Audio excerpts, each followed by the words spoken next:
ጤና ይስጥልን እንደምናላችሁ ተመልካቾቻችን ይህ የአማራ ሚዲያ ኮርፖሬሽን ነው። ከደሴ ስቱዲዮ የተዘጋጁ ዜናዎችን ይዘን ቀርበናል። ከዜናዎቹ ጋር ተመስገን አሰፋ አብሬያችሁ ቆያለሁ።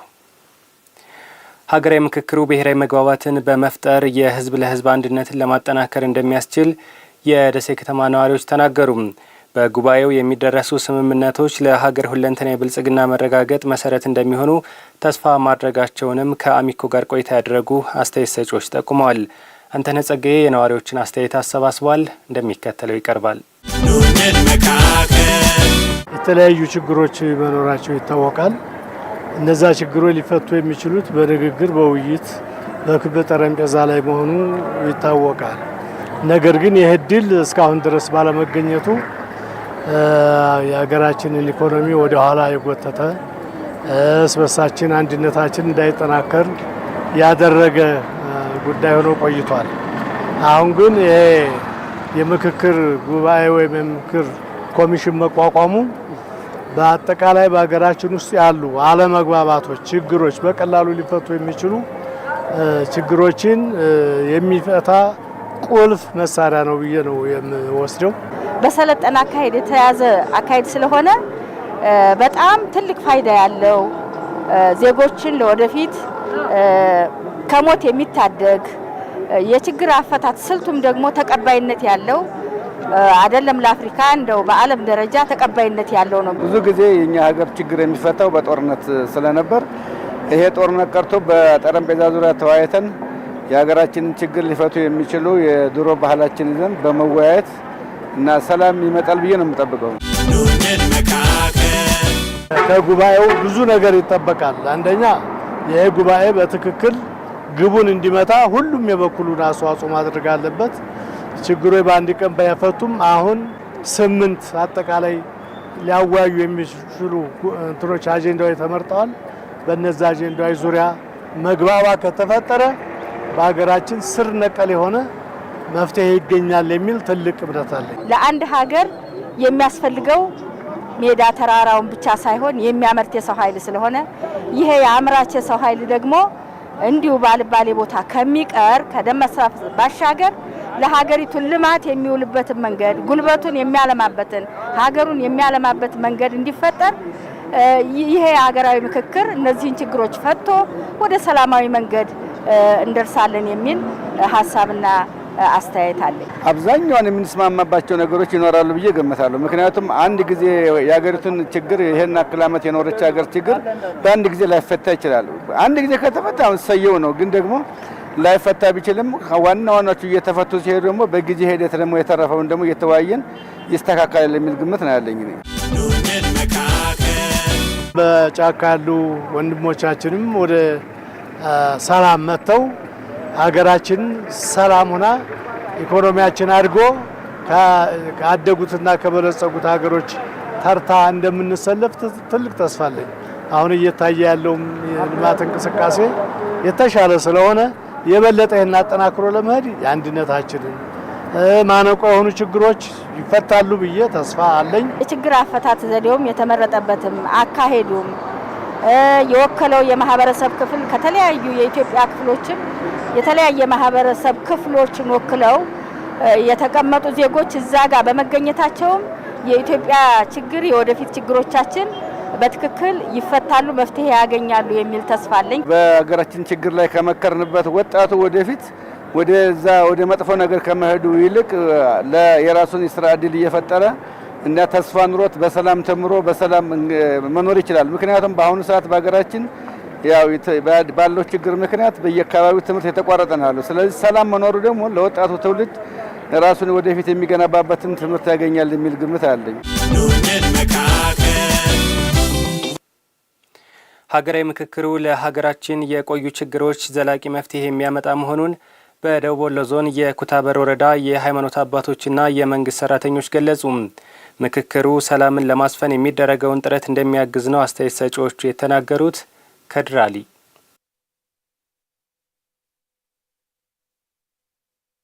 ሀገራዊ ምክክር መልካም ነው፣ ጥሩ ነው፣ ችግር ፈች ነው።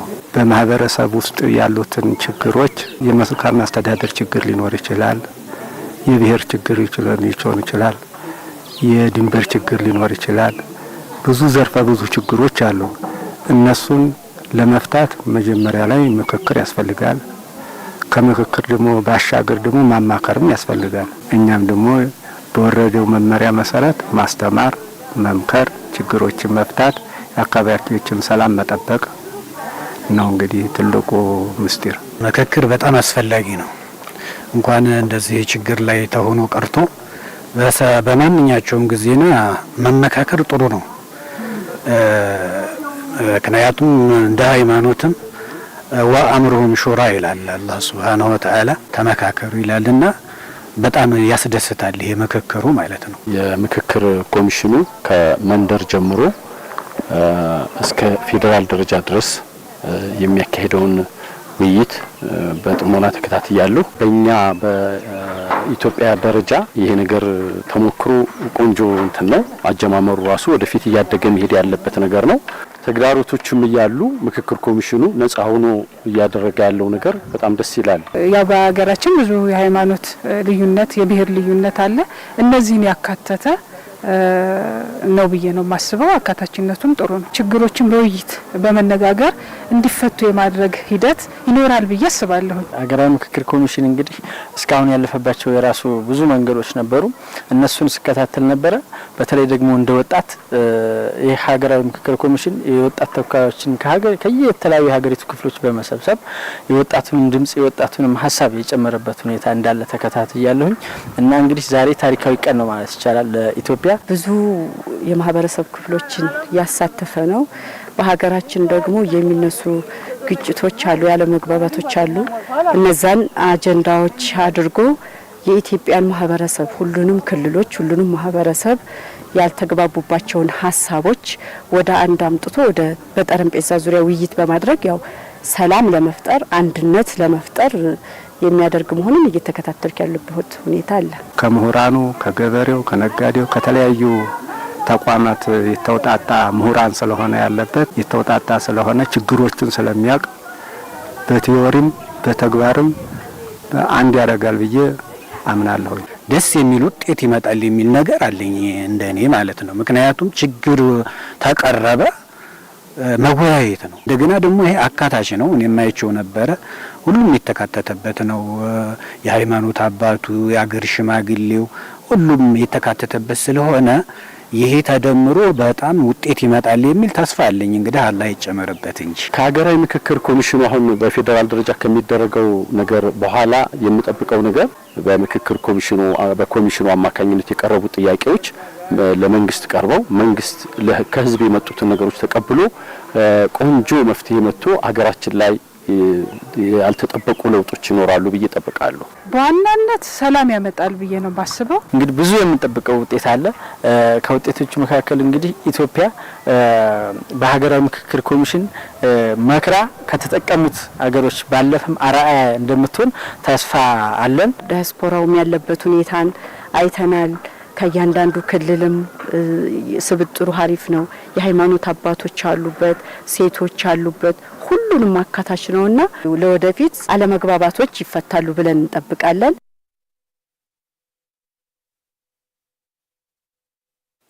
የተጀመረው ሀገራዊ ምክክር የታሪክ ግድፈቶችን በማረም ለነገይቱ ኢትዮጵያ መሰረት ይጥላል አሉ የኮምቦልቻ ከተማ ነዋሪዎች። ልዩነቶቻችንን በውይይት በመፍታት ባለመቻላችን ለከፋ ችግር ተዳርገን ቆይተናል ያሉት አስተያየት ሰጪዎቹ ታሪካዊው ሀገራዊ የምክክር ጉባኤ በስኬት እንዲጠናቀቅና ዘላቂ ውጤት እንዲመጣ መስራት እንደሚገባም ተናግረዋል። መስዑድ ጀማል የነዋሪዎችን አስተያየት አሰባስቧል፣ እንደሚከተለው ይቀርባል። ችግሮችን ምናልባት በጸብ ወይም ደግሞ በተለያዩ የኃይል አማራጮች ከመፍታት የዘለለ አሁን ላይ ሀገራዊ ምክክሩ የተሻለ አማራጭ ነው ብዬ አስባለሁ። ከዚህም የተሻለ አማራጭ የለም ብዬ ነው እንደኔ የማስበውና አሁን ላይ በተለያዩ የሀገራችን ክፍሎች የሚነሱ ግጭቶች ከዚህ የዘለለ ወይም ደግሞ ከዚህ የበለጠ የተለያየ የግጭት መፍቻ መንገድ የለም።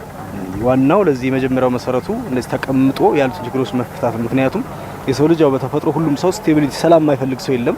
ምናልባት ሰላምን ያልመረጥበት የራሱ የሆነ ምክንያት ሊኖረው ይችላል። እሱን ችግሮች ከተፈቱለት ማንም ሰው ወደ ሰላም ለመምጣት ይሄ ትልቅ የሆነ መሸጋገሪያ ነው ብዬ ነው የማስበው። በጠረጴዛ ዙሪያ በውይይት መፍታት ልምዱም ቢኖረን ብንለምድም ልጆቻችንን ቢለምዱ በጣም ጥሩ ነው ብዬ ነው የማስበው። እንዲያደርግልንም እመኛለሁ።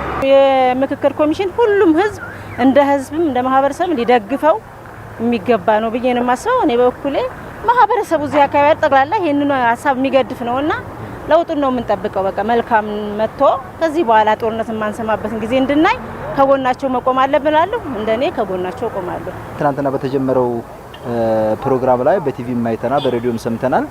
እጅግ አዋጭና የመጨረሻ ቻንሳችን እሱ ላይ ነው ብለን የምናስበው። ምክንያቱም በጦርነት ብዙ ሰው ወድመዋል፣ ብዙ ንብረቶች ወድመዋል። አሁን ደግሞ ሀገራዊ ምክክሩ ወሳኝና የመጨረሻ እድል ነው። ስለዚህ መንግስት ይህን ሁላ ችግር ለመቅረፍ የመጨረሻ እድል የሚሆነው ይሄን ውይይት ማንኛውንም ህዝብ ባሳተፈ መልኩ እንዲሰበሰብና ሀሳቡን አንድ ነገር አድርገው ይሄ ጦርነት እንዲቆም በዚህ በምክክር ጉዳይ ላይ 100% እንዲካሄድበት ነው የምንፈልገውኛ። ያለመመካከራችን ችግር ራሱ ይሄ ችግር እንዲቀጥል ያደረገው ብዬ አስባለሁ። መመካከራችን እኔ ጥሩ ነው ብዬ ነው የማስበው። መሳሪያ የሚባል ነገር እኔ ጭራሽ አላስብም። በቃ ሰዎች ሰው እንደመሆናችን መጠን ችግሮቻችንን ማለት ልዩነት ሊፈጠር ይችላል። በቃ ወደፊትም ይፈጠራል። ይሄ ልዩነታችንን በጠረጴዛ ዙሪያ ፈተን በቃ ለሚቀጥለውም ትውልድ ለታሪካችንን ማበላሸት የለብንም። እስካሁን እኮ ውጤት የለንም። በመሳሪያ በዱላ የሚመጣ ነገር የለም። አንድ ሰው እንኳን ቤቱ ለመኖር ከባለቤቱ ከልጆቹ ጋራ በዱላ ከሆነ ያ ቤት ይፈርሳል። እየተመካከርን ብንሰራ ለሀገራችን በጣም ትልቅ አድራጎትና እድገት ይኖረናል ብዬ ነው የምገምተው። እኔ ከዚህ ሀገራዊ ምክክር የምጠብቀው ብዙ ችግሮች አሉ። እነዚህ ችግሮች እንደ ችግር ታይተው የተለያዩ መፍትሄዎች ይመጡላቸዋል ብዬ እጠብቃለሁና በተለያዩ ቦታዎች ያሉ የተለያዩ ግጭቶች ተፈተው ኢትዮጵያ ወደ አንድነትና ወደ ሰላም የምትመጣበት አጋጣሚ ይፈጠራል ብዬ አስባለሁ። እንደሚሆንም ሙሉ ተስፋ አለኝ። ህዝብን ከምክክሩ ኮሚሽኑ ጎን ሆነው እንዲጠቅሙላለሁ። ዛሬ የነበረ ብቻ ሳይሆን ያልታሰበ ነገር ነው የተጀመረውና አሁን ትልቅ ተስፋ አለን በተጀመረው ኮሚሽን ምክክር ላይ። መጪው ጊዜ የሰላም፣ የደስታ፣ የብልጽግና፣ የእድገት እንደሚሆንልን ተስፋ አለን። ትልቅ ተስፋ ያለን በሱ ነው። በቃ ጥቂት ማንሰማበት ዘመን እንዲሆን በዛ የሚመጣው ውጤት ይሄን ነው የምንጠብቀው። እኔ መቼም በዚህ በሀገራዊ ምክክሩ ላይ ማንኛውም ፍጡር ማንኛውም የሚመለከት ሁሉ ይሄንን ተግባራዊ አድርጎ ቢመካከርና ወደፊት ውጤት ብናመጣ ትልቅ ነገር ነው የምለው እና በዚህ ጉዳይ ላይ በጣም ደስ ብሎኛል። ይሄ ቁም ነገር እንደው አዘል መሆን አለበት ብዬ ነው የምገምተው። ከታችም ያሉት ይሄንን እያዩ በቃ ወደ ቁም ነገር ነው የሚገቡት ነው የምለው። የተከበራችሁ ተመልካቾቻችን ከአማራ ሚዲያ ኮርፖሬሽን ደሴ ስቱዲዮ ለሰዓቱ ያዝናቸው ዜናዎቻችን እስካሁኖቹ ነበሩ። ከዜናዎቹ ጋር ተመስገን አሰፋ አብራችሁ ቆይታ አደረግኩኝ። በያላችሁበት መልካም ጊዜ